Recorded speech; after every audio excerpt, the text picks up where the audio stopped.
Bob's Knife Detector. Today we're going to go over a couple of knives that are two of my favorites, right? I have a lot of favorites, but they're two of my favorites and one that you may not have seen before. So we're going to go over those first. First, I'm going to go over this one that you've never seen before. Then we're going to go over this awesome Moor Maker made by Queen, and then this large two-blade folding hunter Boker. But let's talk about this Seaboard right here, guys. So let's check this out. Now, this Seaboard, I happened to get on eBay. I think I got it for 15 bucks, but it is heavy and it is a well-made multi-tool. When I saw this, I couldn't believe it because it said that it's made in France, and the looks of it it screams 1970s or 1980s to me, but I could be wrong.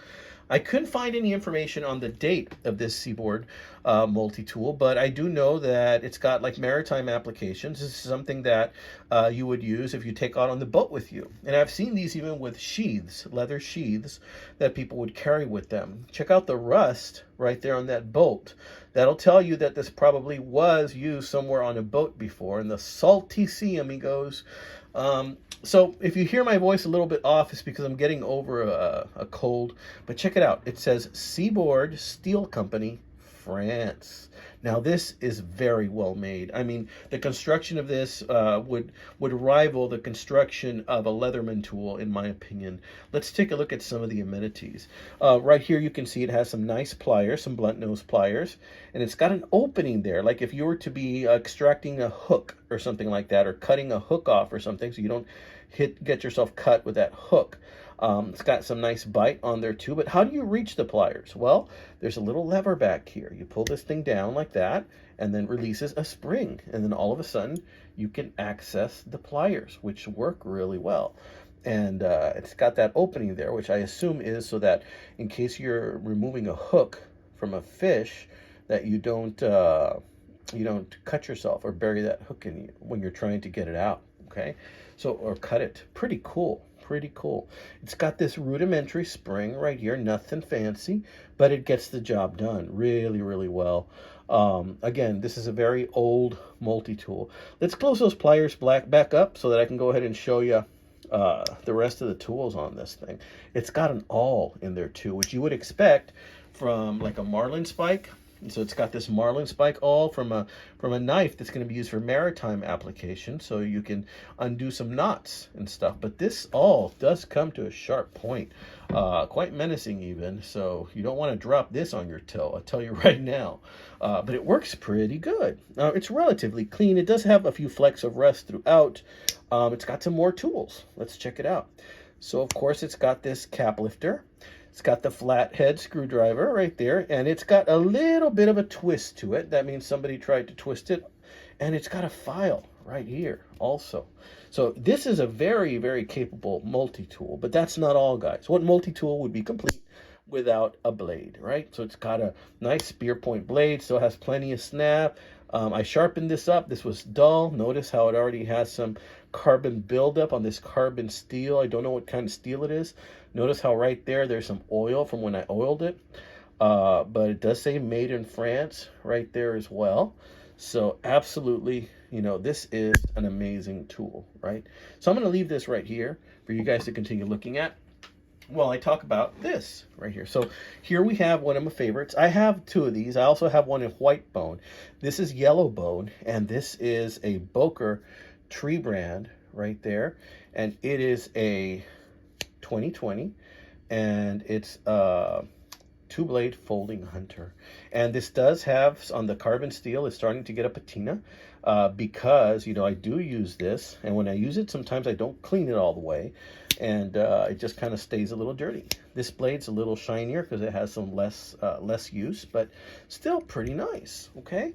I love these Bokers. If you guys love Bokers as much as I do, especially these large two-blade folding hunters, chime in, leave me a comment. Oh, and by the way, this is a great time for you to subscribe.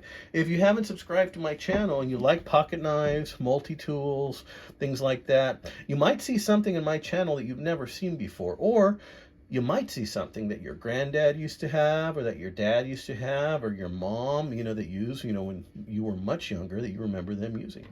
So again, we have the real pretty brass liners back there. See, it's got a little bit of green buildup because I had this in a sheath.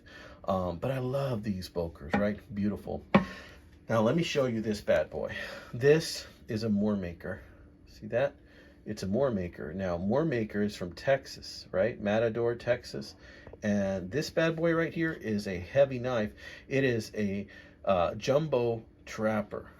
And I believe it was constructed by Queen through a Moore Maker. But check out this beautiful blue bone. And because bone is a natural substance, it's going to change colors from time to time. And over time, it changes colors. And here we go. This one's turning into a nice yellow. So the blue is starting to wear off on that.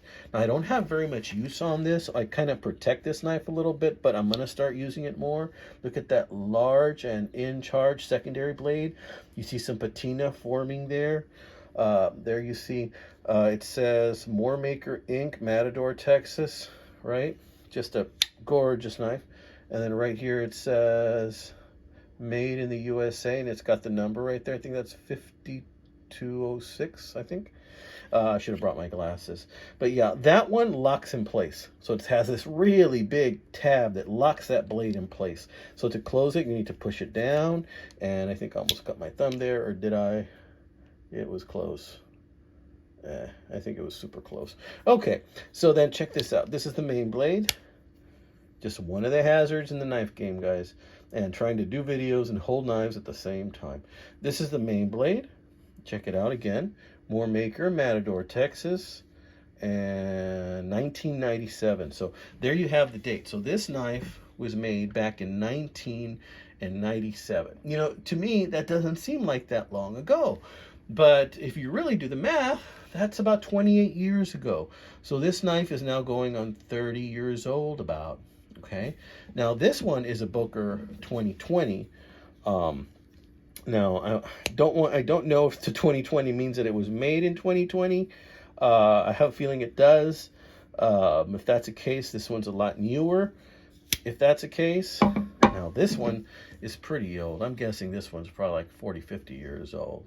But again, if you know when these were manufactured, please chime in the comments. All right, amigos. So I wanted to share all these wonderful knives with you. It looks like I salvaged my thumb. I think I didn't get cut this time, but I got close. See the mark right there? But it wasn't able to break through my skin, thank goodness. Thank God for dry skin, right, guys? Okay, so here we go. So if you like knives, guys, check out my channel. Check out my other videos. I've got some pretty cool videos out right now and some nice ones coming up. Why did I pull this bad boy out of storage? Because guess what, guys? I'm getting older. And as you get older, you start to realize that if you don't use your knives, then the question becomes, what's going to happen to them, right? I peruse eBay a lot for knives. And one thing I find is knife collections.